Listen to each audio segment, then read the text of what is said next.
Oh, Alex, you're so silly. Hello everyone, Rorius here.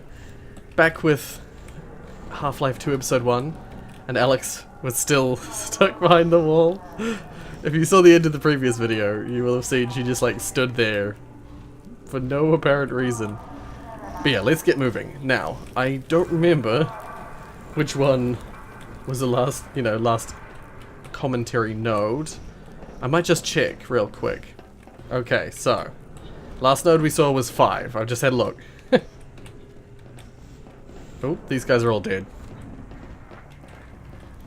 Alrighty, this should be 6. Oh, yep, Alex is gonna start talking. Damn it! How are we gonna get through that?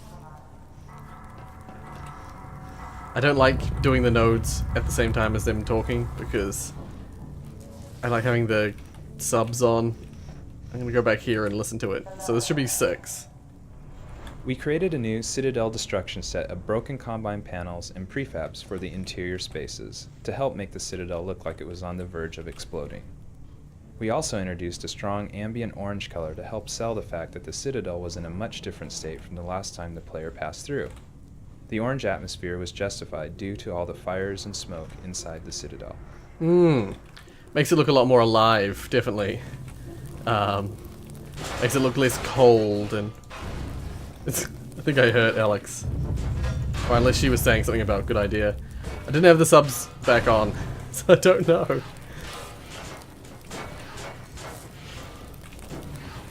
Okay.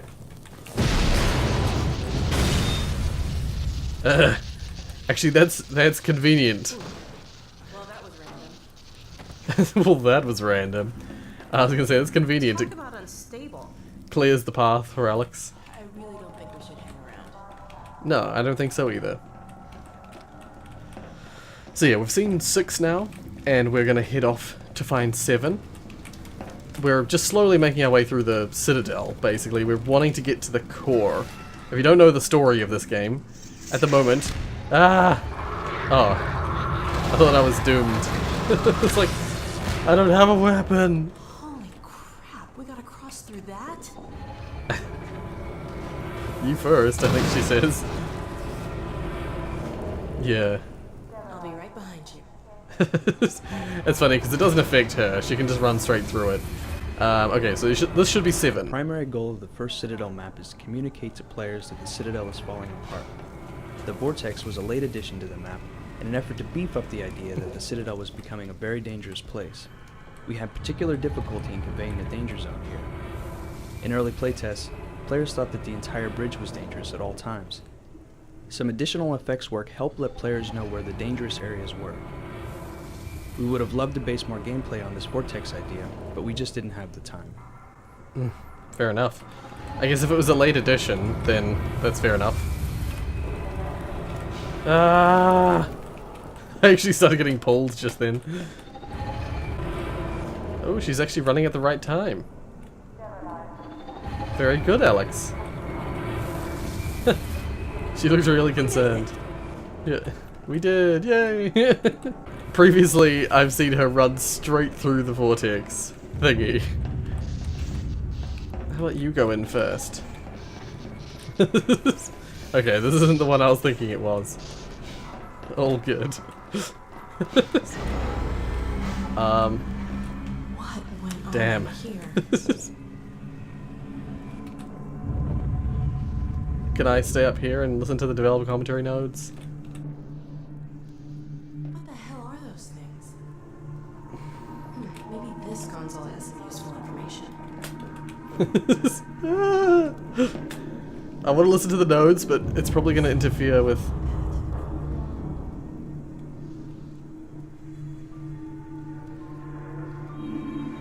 So it should We be decided this 8? space... Oh, god damn it, this should be 8. We decided this space needed to look unique and appear to have more significance than the rest of the Citadel areas the player had already traveled through, while at the same time feeling as though it was still made with Combine technology. This room introduces a story point that plays a big role in Episode 2, so the player has to feel like something important is going on in here. A different fog setting as well as different light styles and configurations helped achieve this. The red lighting is a good contrast to the traditional blue-green colors of the Citadel. Yeah, it makes it look more dangerous, I guess. It makes it look more the point of authority, I guess. We revealed the pod here to let players see it up close. At the same time, we didn't want players to get too good a look at what's inside. An old version of the scene had the pod simply hanging from the ceiling. It would burst open and then charge up your gravity gun, but not do much else. The current scene gives us a much more dramatic reveal of the pod and an opportunity to introduce the mind blasts it's capable of emitting. Though they don't play a large role in Episode 1, these guys were a functional requirement of Episode 2, which meant we effectively had to ship a piece of that episode early. It's interesting that, this commentary came out with the game. It's interesting how much of Episode 2 they had already sort of planned out by this stage. They already had a lot of aspects of Episode 2 thought through when they were making this part. It's important that the player has some empathy for Alex, rather than seeing her as just a bullet-spitting robot. The brief recovery scene after the pod mind attack reminds the player that Alex is also affected by events in the world. Yeah, so that's more character building, more emotional connection building. The portal destination is untenable. Surely you can set the relay elsewhere. There's no way I can survive in that environment. Thank God, it's just an old recording. Yeah. You must be joking. I can't possibly. Oh, all right. Let me see if Damn we it, can that's what find it it. takes. Just hurry. He's right behind me. Oh, shit. I forgot again that I was supposed to turn this back on. What the hell? Yep. I think she tells you to look down. Oh no, there. Oh, it's pretty clear there, isn't it? It definitely still looks like Combine tech, but it looks like synth stuff. Some sort of incubation pod built from another animal, another alien. Yeah. And doesn't matter where you go, it'll always. What the hell was that thing? Whatever that was, it's gone now. Let's get out of here. It's pretty subtle emotional building there. But I guess it's effective enough. I think the later scenes with the stalkers are much more effective.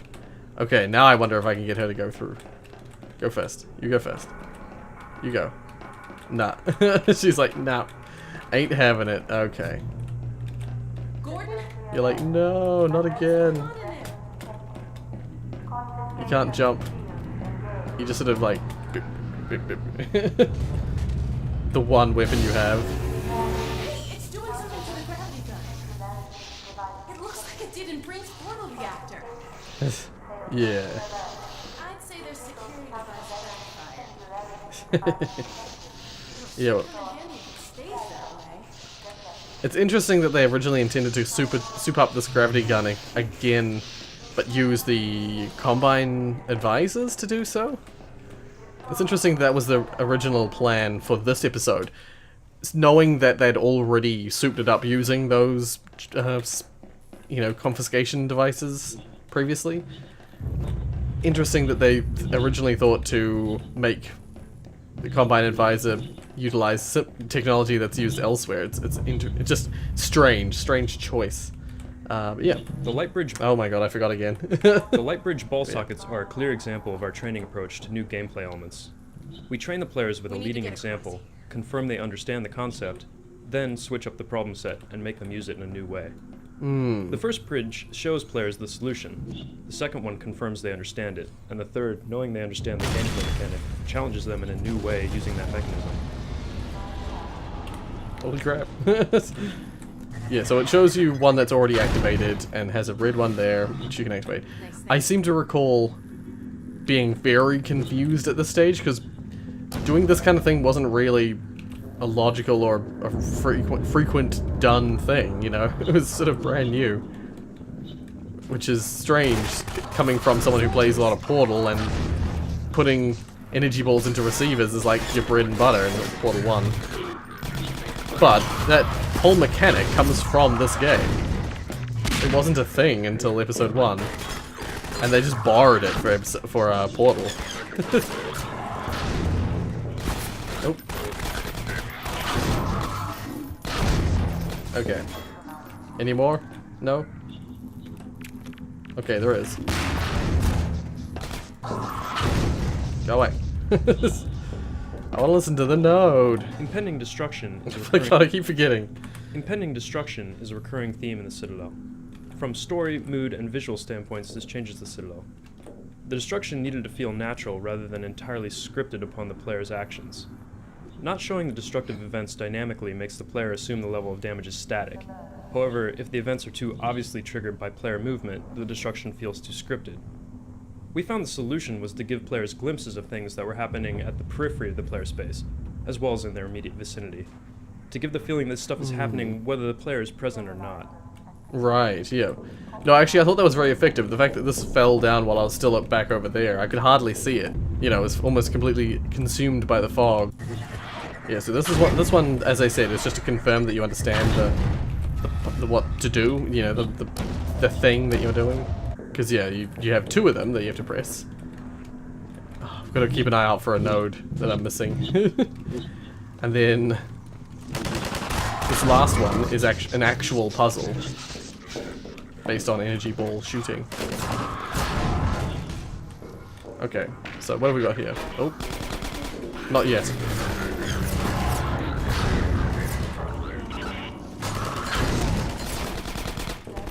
So I'm gonna say, where the hell are they coming from?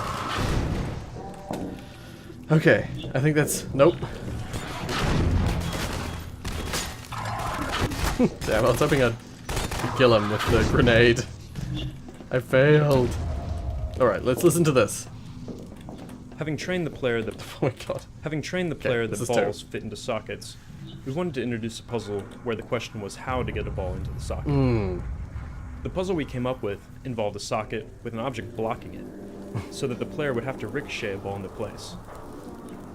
This sounded simple until we actually tried to implement it. If we made the covering opaque, playtesters didn't realize that there was a socket behind it. When we made it translucent, they often didn't see it was there, and were confused when their shot bounced off. Yeah. Making it movable was a red herring, making people think that they could actually knock it away. A couple of subtle art changes helped. We added some more prominent shadowing and made the glass panel flash when it was hit with a ball. Some playtesters consistently searched for a position to get a direct shot, which we didn't discourage as an alternate solution. Right, yeah, because I believe that's what I did. I believe what I did the first time is I went like this. Somewhere over here? I think I went like this, and I fired it in like that. Even though you can shoot it from the front, you don't have to do that. If you shoot it... Hey? What here hurt me? What the freaking hell? Yeah, if you shoot it at an angle like that, sort of about here, it bounces off the back, bounces off the front, bounces in, basically. Alrighty, so we've seen 1, 2, and 3. This should be 4. Stop right there. There are some little practical details that take This us a is surprising 5. amount of time and testing to get just right. For instance, it took us many playtests to figure out just how fast Alex should move. It turns out that her following behavior looks and feels the best when she's moving faster than the player's normal speed, but slower than the player's sprint speed. Right, yeah. Yeah, I'm pretty sure that, it's just a hit. I have a feeling it's just another one that's out of order. That's so annoying to me.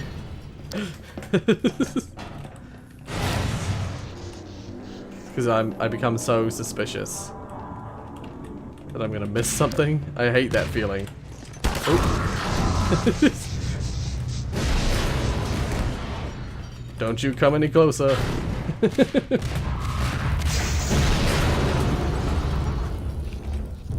Okay, this should be 4, I think. Yeah, because we've seen up number 5 out of 5. So this has got to be 4. Yeah, this guy. This node's gonna talk about this guy.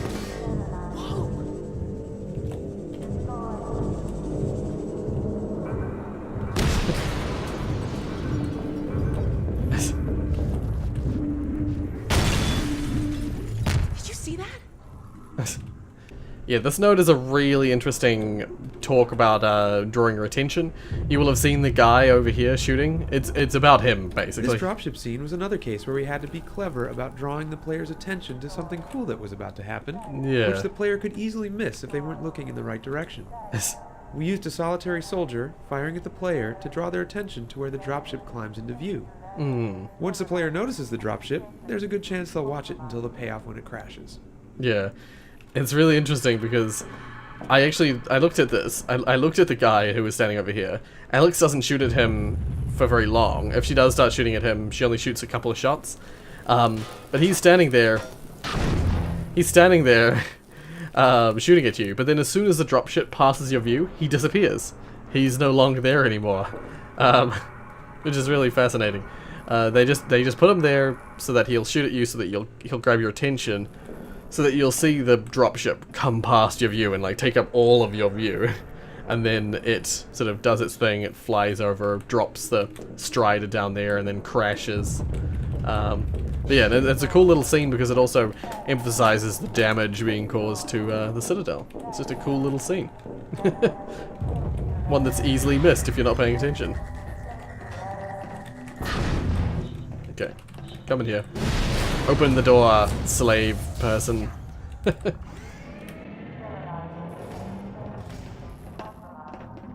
I believe... Oh god. Believe we're at a level load.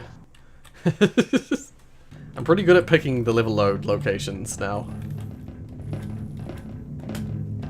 Having played this so many times, you know. Looks like this could be a transport elevator to the core. I don't remember if I'm supposed to take this out or if I'm supposed to put one in, or... before we go on to the elevator, just stay right there, Alex. This is where some player training pays off. After earlier training players on the use of ball sockets, they get a sort of live fire test here starting the elevator.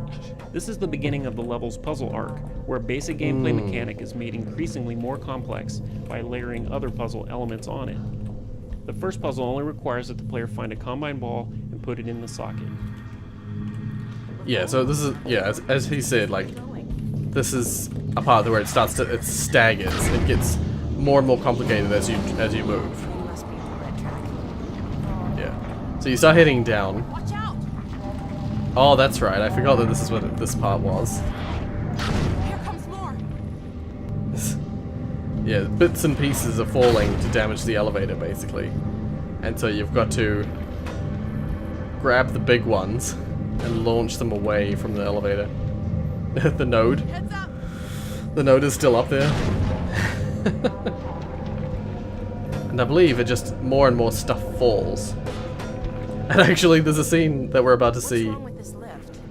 in here that's from that, Can you get it going again? that's like in that video that we watched the other day, the desync video, where he's trying to get Alex to, he's trying to kill Alex.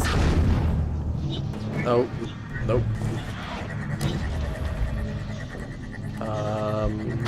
Through like that? So, there we go. Yeah, and he's like telling her to come onto the elevator, and then he's gonna like, it's like, stay on the elevator. No, you drop your phone, come back. And then he manages to miss the, oh, there's another node. Okay, well, just hold off. Here we're presenting the player with a Oh my god. Here we're presenting the player with a now familiar ball socket challenge, but we're also bridging into some new training, showing the player that stalkers can destroy the combine energy balls. Ah, right. I forgot about that. I forgot that was a thing. I'm gonna shoot this in here, early. I don't know if it's gonna hit him or not. Are you kidding me? There we go. Yeah, that guy doesn't actually, the stalker doesn't spawn until you've already done that.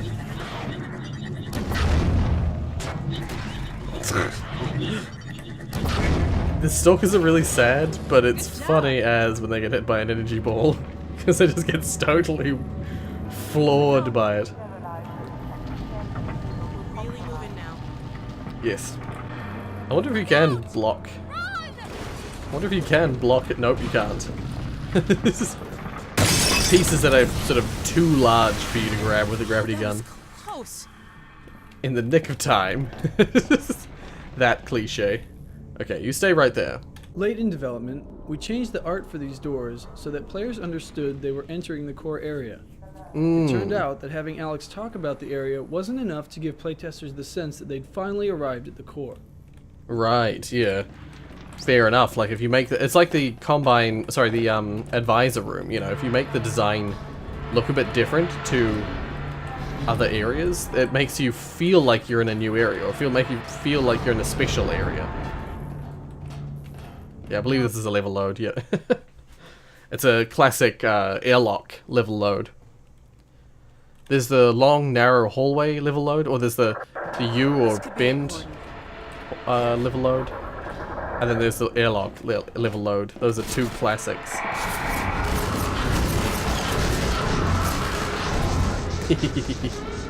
Ah, yeah. I don't get it. Why are they hanging around?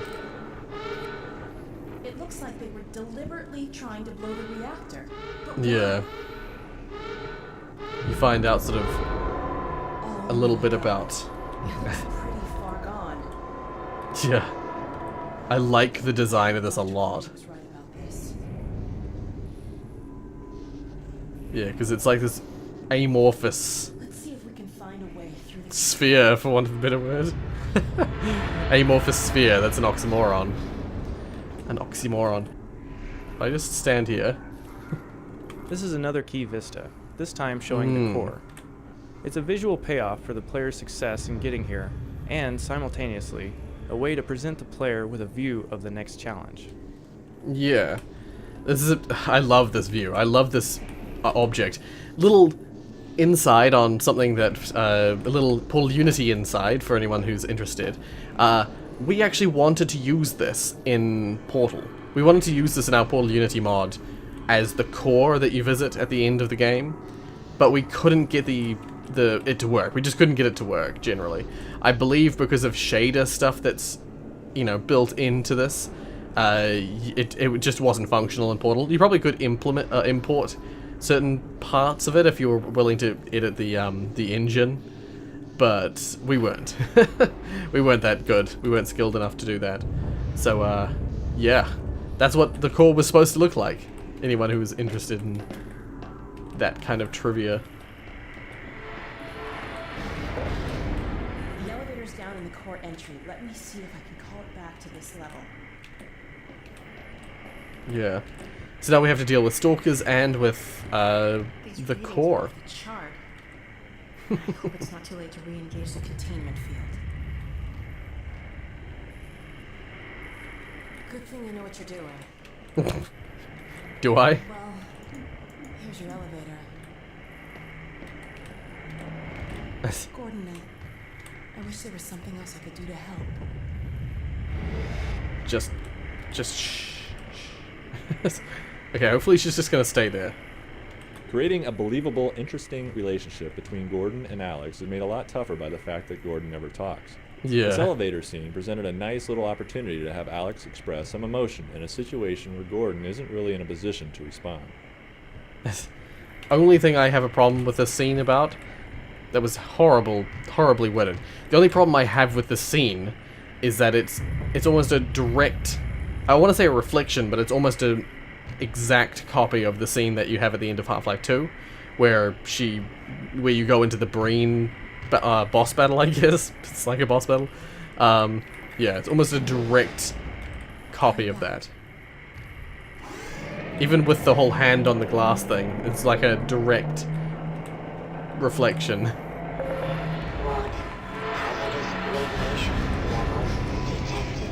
I like that your suit tells you that, because this is a scene that has hazardous radiation levels, because you're near a freaking dark energy core.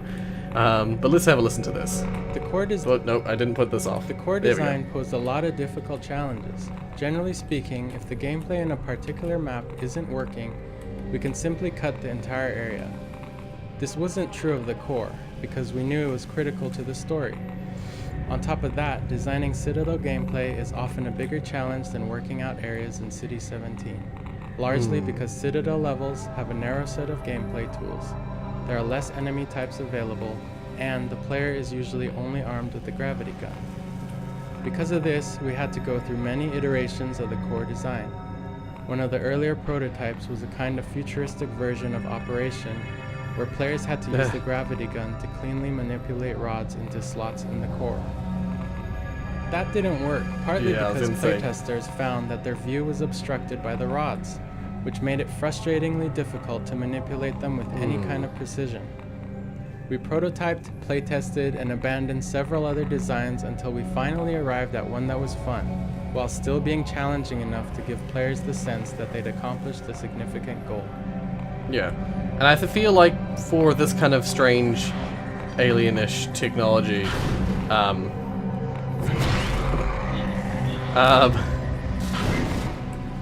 oh, that stalker just attacked me.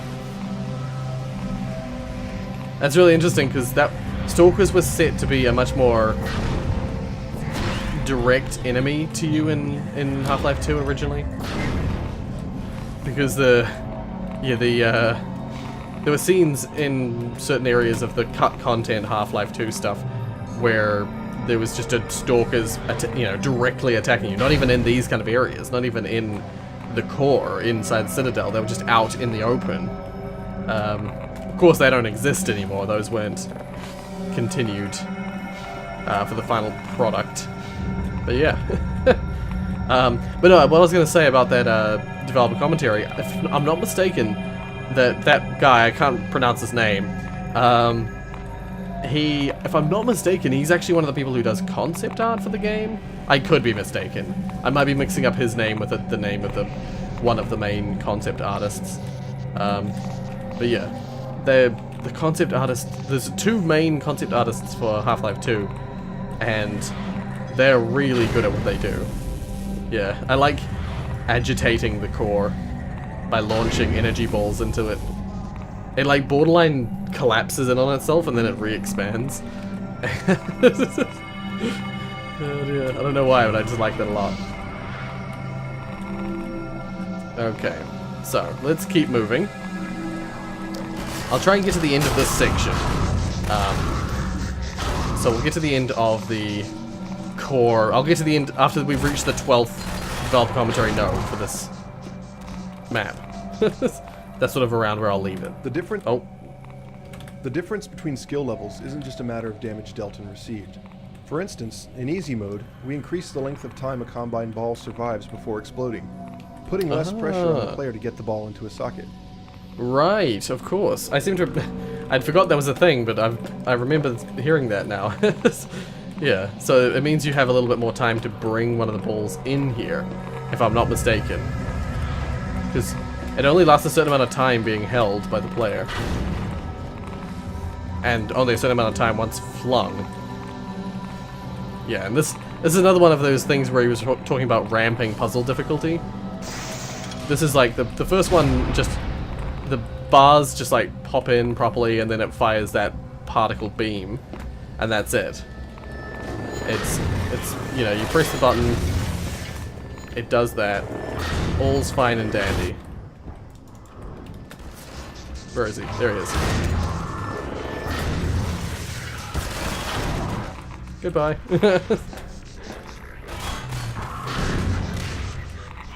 Wait, is he gonna follow me? He is. Oh, here's the next section. You get a little glimpse of that. That's cool. Okay, so what do we got here? The ball tubes are an example of us working within our available toolkit to create a puzzle around a recognized concept. As a physical navigation puzzle, it's different from what the player has experienced before, and it's challenging while not being a binary succeed or fail situation. There are a number of ways to approach this puzzle. In addition to simply dodging, jumping, or ducking the balls, the player can grab or deflect them with his gravity gun. Yeah. Or pick up the hatch and use it as a shield to block the incoming barrage. I believe that's what I used to do. But that was 5. Have we missed one? Okay, so I thought I had missed one, but nope. I had not. I don't know what the deal was. I just forgot that I saw one of them, I guess. Ah!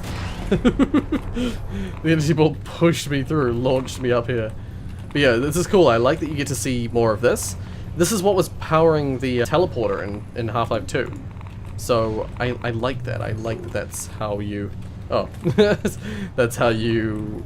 Well, seemingly how these particle beams are charged as well.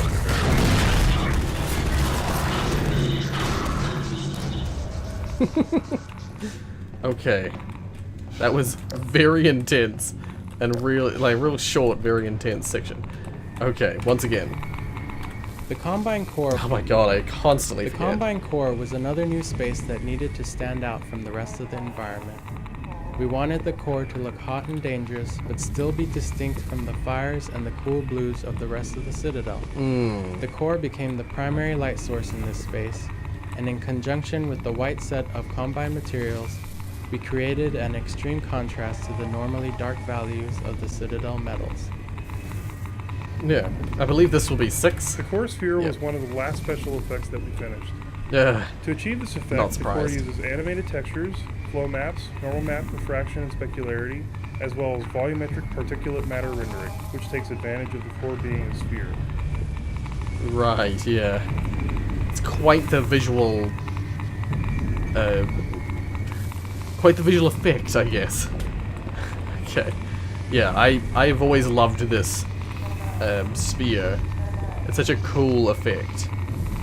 And because of the effects that happen when you get near it and when you look at it, it's hard to look closely at it because your vision gets all blurred by like, it looks like when you're looking at something that's hot with like sizzle effects coming off of it, because it's literally like ridiculously hot. Okay, so as far as I recall, there's a bit of a trick to getting past this. If I'm not mistaken, if you just like feed it something, it goes really down. Or it was doing it before, but it doesn't seem to want to do it anymore. I'll try one more time.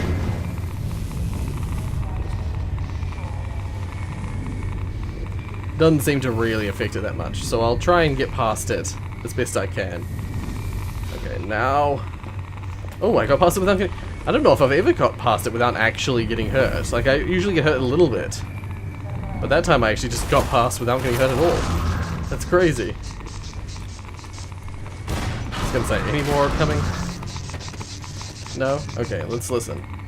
The higher contrast white Combine motif of the core sets it apart from the rest of the Citadel, and heightens its importance within the visual style of Combine aesthetics. It also helps enhance the perception of heat and radiation in the space. Yeah, definitely. I love this core area. It's my favorite part of the Citadel. And I quite like the Citadels, generally. So that was 8, wasn't it? Yeah. Let's keep going. We're nearly there. So this one's a little bit harder to do, because they put a little bit of more of a puzzle to it this time. If I'm not mistaken. No? Or am I thinking of the next one? I might be thinking of the next one. Because there's 3, I believe, you have to do for the full thing. Yeah. I love the look. I love that look where you got these beams like reducing. I love that it's energy beams that are reducing the orb somehow. I don't know why, I just like that idea.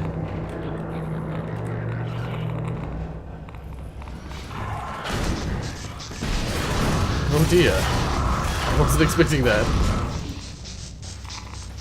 Oh. Give me a miniature heart attack, why don't you? Okay, so we've got a lot of these nodes this level, but that's fine. The core was a central element of this part of the game, and as much as possible, we wanted to constantly reinforce its importance. Yeah. Zigzagging through the space in 3 dimensions while navigating a variety of challenges let us present a few different visual and gameplay perspectives on the same space. By letting the player see the core from a bunch of different angles, we were able to give them a real sense of its scale. Yeah. As I said before, I really like this section of the game.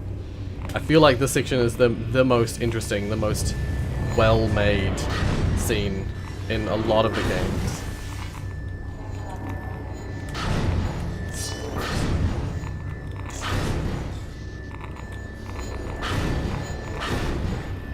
Alex is just like watching as I bat away Man hacks. Oops, no, I didn't miss it. I thought for a minute there I'd missed it.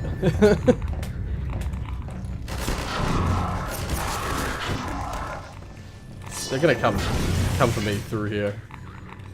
They can find their way. It's just that when you're in a closed space like this, it's so much easier to kill them, so. We've got another, like, energy area, or background. I guess it's just, behind, it's not behind the scenes. What am I looking for? What's the word I'm looking for? It's the internal components, I guess. The second ball tube presents a variation of the pattern the player learned in the first ball tube. While the first tube can be crossed slowly, by crouching and maneuvering your way up, the second ratchets up the pace, requiring a quicker, more responsive approach. Yeah. Yeah. Oh god. Not moving fast enough. Did I jump off one of the balls? That's what it seemed like. It seems like I landed on top of one. Oh. This is the one that... This must be the one that malfunctions. Yeah, it's cool that you reuse the puzzle as well to solve that part of the puzzle. I like that a lot. I like that a lot. Is this the one that's gonna do the thing? Yeah, here we go. So it's like, failed. Is this just gonna refail again? Yeah, okay, so I need to solve this first. The goal of this logic puzzle isn't figuring out that you need to put balls in batteries. It's coming to the realization that, by filling all of them, you've denied yourself an exit. And that you have to desocket one, climb on the lift, and then resocket it. I forgot about that, Sparks actually. guide the player to the source of the balls, which happens to be the tube they just passed through. Yeah, I didn't know that this was where the balls were from. I used to grab them from up here. Can you actually climb up? No, you can't. Okay. I seem to recall trying to climb up. I got very stuck in this section. I don't think this was very well... you know, it's pretty hard to see it, to be fair. Hey. There we go. I was just like standing there with the thing, doing that thing.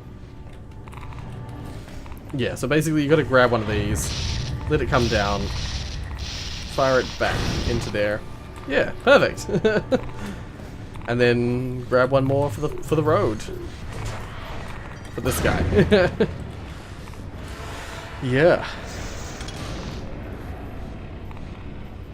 And final beam. Brings the dark matter core back down to what it's supposed to be. Small thing. But yeah, unfortunately, with that, your gravity gun runs out of power. Yeah. So now I can't pick up any more energy balls. I can't grab enemies. If Alex is going to stay there, I'm going to watch this one, because this one's one of those ones that takes control of your view. Monitor scenes, such as this video transmission from Dr. Mossman, aren't simply pre-rendered video. Yeah. These scenes actually unfold live in an inaccessible section of the map, while being projected onto the monitor screen. Here's Dr. Mossman in the small Arctic base set. It's not nearly as far away from the Citadel's core control room as it appears to be in the level. Yeah. It's just in a hidden part of the map. Hidden away so that... Oh, can I still... is there another one I can use that I can get more of my energy back? I don't think... Once the core does that, you can't get the 200 health anymore, I don't think. I don't remember now. Gordon! You did it! The containment system's back in place. It won't last forever, but at least we've bought a little time. While you were in there, I did some poking around in the control data. They were trying to start a chain reaction, all right, but destroying the Citadel is just a side effect. Yeah. Since we took out Brain's reactor, this is the only way they have to send a transmission packet back to wherever they came from. I can't tell what the packet contains, but it's important enough that they're willing to sacrifice the whole Citadel to send it off. We need to get it back to my dad and Dr. Kleiner at the outpost right away. I've been pulling down a copy. Whatever it is, I have a feeling it's bad news for all of us. There's something else. Yeah, there's actually... There's 2 messages in this. I'm fairly sure I've pinned down the location of the project. It's hard to say how much of it might discovered by the Combine. We'll need to take a close look at it, of course, but I should be able to give a better opinion within a few hours. If the site is where we think it is, then it should be no more than... I'm gonna cut this short. We may have been spotted. Yeah. Where the hell is she? Yeah, this is where they show off a new thing, which once again wasn't finished at this point. She's in serious trouble. We need to get this and the transmission packet to my dad. He'll know what to do with it. Yeah, that's only half the message. I've got it right here. Now let's get the hell out of here. Uh-oh. I think they felt that. I've secured an exit elevator. It's this way. Come on. Yeah, that's only half of the packet's message. And interestingly, because of Portal, the packet's message changed in episode 2. The scene from Mossman is exactly the same, but what they did with the final This lift will take us to a train platform. If we can hitch a ride, it should take us straight out of the city. yeah, this is where stuff goes a little bit. Well, it was nice while it lasted. Yeah. We take a bit of a detour at this part. This is a part where things don't go quite as well for us as they have been going so far. But yeah, we will call it there. I don't know if that's going to continue. I'll probably hide it in editing, but yeah. So we're getting close. Well, we're just about to exit the Citadel. Then there's still a wee way to go, but because of the developer commentary stuff, I can't go very quickly. So this is about as fast as I can go. We learned a lot about some of the stuff around the Citadel and around the reactor. I love that reactor scene. It's one of my favorite scenes of all the Half-Life games, just because of the visual style and the aesthetic, if you will. And I love the Combine / Energy Ball / the Stalkers / Energy Ball / whatever puzzles that they have there. I like the puzzle stuff there. It's like a little hint of what Portal kind of was later on, you know, but it's like the startings of a Portal-style game. But yeah, and I love the fact that you see that first part of the message, and it turns out that because of what they did with Portal, because of the sort of in-world way that they incorporated Portal, they added a little extra something in episode 2 to tie it in. And once they did that, like, it's Portal and Half-Life became, you know, one in the same sort of world, I guess. But yeah, if you like what you saw, hit like. If you want to see more from me, then subscribe. Thank you so much for watching, and as always,